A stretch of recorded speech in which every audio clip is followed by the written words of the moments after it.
team, j'espère que vous allez bien et que vous êtes en forme. Alors aujourd'hui, je vais parler d'un sujet assez important, un sujet que tout le monde connaît, je pense bien, un sujet qui anime la toile depuis bientôt plus d'un mois. Il s'agit tout simplement de Dubaï porte-à-porte.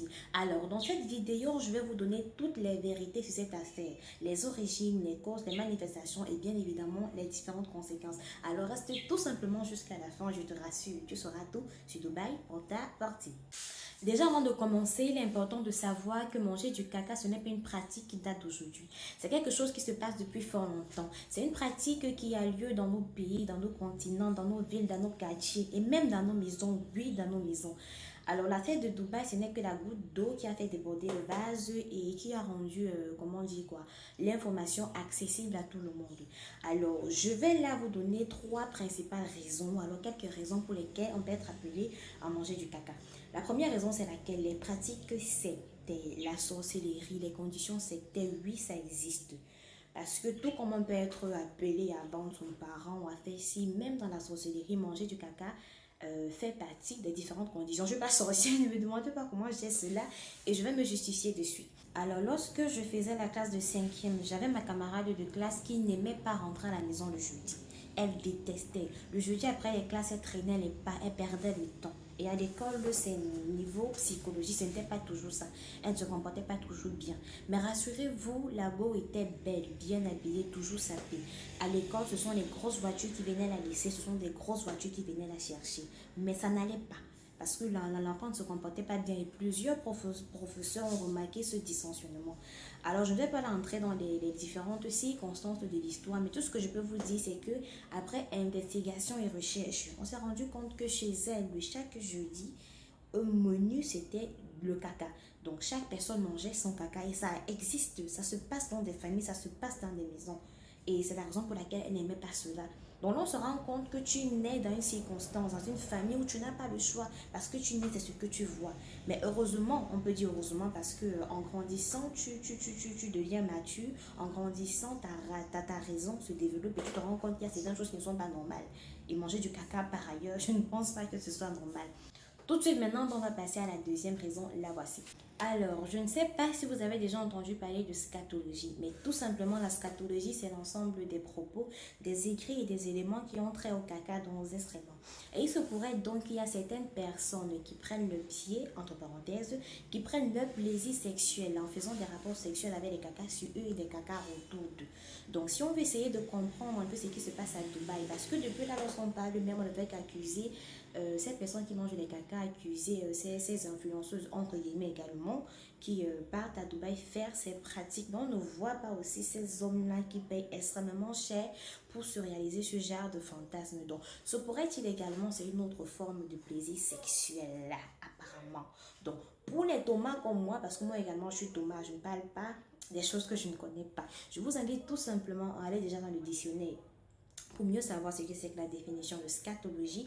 Allez ou alors dans les moteurs de recherche, vous tapez scatologie ou porno scato. Là, vous verrez également les différents éléments de façon plus explicite. Là, on parle des personnes qui veulent faire, qui aiment faire des rapports sexuels, qui aiment manger les caca ou qui aiment se faire lécher la nuque après avoir déféqué pour réaliser leur fantasme sexuel. Dans le temps normal, Dieu nous a pris, c'est un homme et une femme, mais bon. Avec l'évolution et la modernisation, beaucoup de choses se sont passées. Alors, on passe au troisième élément. Il s'agit bien évidemment de nos chères et belles influenceuses ou pas qui vont à Dubaï pour manger du caca.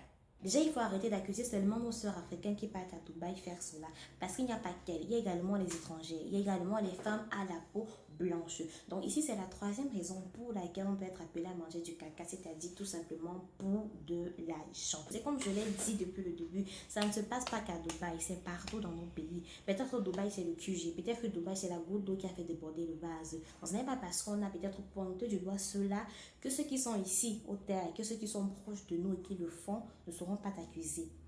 Parce que même nos prostituées qui sont en route là, souvent lorsque les gens les abordent, en fonction des pratiques qu'elles sont appelées à faire, les prix augmentent. Moi, je me dis réellement, pour bien comprendre cette affaire dans son étymologie, il faudrait qu'on prenne une ou deux personnes et qu'elles nous disent réellement ce qui se passe dans le texte, qu'elles nous expliquent en fait. Donc, forcément, également, toute action a une cause. Et comme cause qui peut justifier ces différentes pratiques qui se passent à Dubaï, on a tout simplement les conditions difficiles de vie. Parce que peut-être au pays, peut-être de façon naturelle, les conditions de vie peuvent être tellement difficiles au point où la personne n'a pas d'autre choix. En fait, on ne sait pas. Et aussi la vie facile, le fait de gagner de l'argent sans pour autant travailler. Le fait de gagner de l'argent pour mener une vie de luxe sans travailler, sans mener les efforts nécessaires pour cela. Il y a également le mauvais entourage, parce que entouré de mauvaises personnes, c'est toxique, c'est nocif, c'est mauvais. Parce que bien que tu sois bon, c'est un peu comme je prends le cas simple des pommes. Si on a une pomme qui est bien, on met dans le sel, il y a des pommes gâtées. Elles vont contaminer la pomme qui est bonne et ça va se gâter. Mais un autre également aussi important comme cause de ces différentes pratiques-là, comme cause de ce de cette dégradation de la valeur humaine, de la dignité, de la raison. On a les différentes prédispositions naturelles. Parce que sachez-le, c'est pas tout le monde qui a la chance de naître dans un cadre familial normal, avec un père, une mère, une grande soeur ou un grand frère, avec une bonne éducation et tout, tout. Non, ça n'arrive pas à tout le monde. Parce que parfois, certaines prédispositions naturelles, le cadre de vie, où est-ce qu'on a vécu, ce qu'on entend pendant qu'on grandit, impacte énormément dans notre comportement, dans nos choix de vie. Je prends le cas très simple d'une fille dont la mère est prostituée. Comment est-ce qu'elle va grandir? Elle va voir sa mère qui sort chaque soir, qui rentre très tôt le matin, qui est fatiguée à la maison, qui ramène les hommes et tout, et tout, et tout, et tout, et tout. Et en grandissant, qu'est-ce qu'elle va développer? C'est vrai, de façon naturelle, l'homme est appelé à connaître cela. Mais avouons quand même que pour un enfant qui naît d'un cadre familial sain, il aura plusieurs prédispositions naturelles à bien se comporter. Bien évidemment, qu'on le veuille ou non, toutes ces pratiques entraînent des conséquences et des conséquences très désastreuses. La première d'abord, c'est que la jeunesse est influencée, mais de façon très très négative. Parce qu'on ne leur dit pas la vérité. On ne leur dit pas ce qui se cache derrière la richesse qu'on peut montrer sur les réseaux sociaux, derrière la richesse, derrière l'opulence qu'on peut faire voir à tout le monde. On ne leur dit pas la vérité. Et c'est ça qui est très très négatif. Ce matin encore, j'ai eu la chance de tomber sur la publication d'une femme entreprenante que je suis et que j'aime beaucoup. Elle parlait de l'Afrique, elle parlait de nos valeurs. On connaît qui nous sommes, on connaît les Africains, on connaît quelles sont nos véritables cultures, mais qu'est-ce qui se passe? Est-ce que l'avènement des réseaux sociaux entraîne aussi de façon inattendue, alors de façon soudaine, la dépravation des valeurs de la vie? Non. Et il y a une expression qui dit on s'écarte de la norme et on normalise le cas. C'est-à-dire, ce qui est mal devient normal et ce qui est bien devient bizarre, devient anormal. Mais où est-ce qu'on va? Il faudrait qu'on soit en mesure de prendre uniquement le bien dans tout ce qui vient, dans cette nouvelle technologie, dans les réseaux sociaux, dans ce développement, dans cette modernisation. Parce que si on ne le fait pas, ça sera très très pire. Et avant qu'on ne se sépare, j'aimerais attirer votre attention sur un aspect très très important. Je prends tout simplement le cas de l'homosexualité. Quand ça a commencé, qu'est-ce qu'on disait? On disait, c'est quoi ça? Elle a dit patata. Comment on peut faire ça?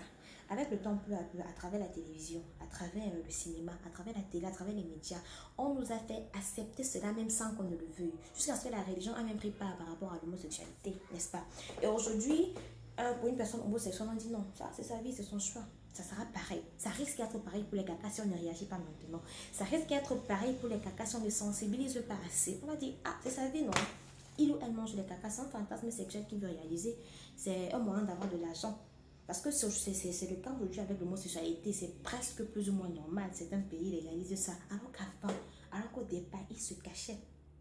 On n'admettait pas cela.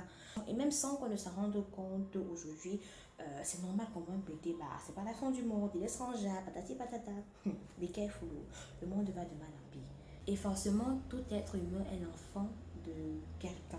Alors pour ces parents qui sont là, pour ces parents qui existent, c'est vous qui êtes responsable de l'éducation de vos enfants. Donc si tu as apprécié la vidéo, si tu as aimé, n'hésite pas à partager pour sensibiliser le plus grand nombre de personnes et bien évidemment pour partager l'information. Si tu as aimé le contenu surtout, parce que l'avenir du monde dépend de nous. Et j'avais oublié un autre point très très important, qui est la spiritualité, qui est Dieu. Là, je ne vais pas prôner une religion par excellence parce qu'il y a plusieurs religions, mais tout simplement de savoir, de reconnaître que Dieu existe. Il faut marcher selon ses principes et ses différentes recommandations. À défaut de croire en Dieu, notre raison n'est pas stupide. On sait très bien ce qui est mal, on sait très bien ce qui est mauvais. Alors c'est tout pour aujourd'hui. Passez une excellente journée. Que Dieu vous bénisse.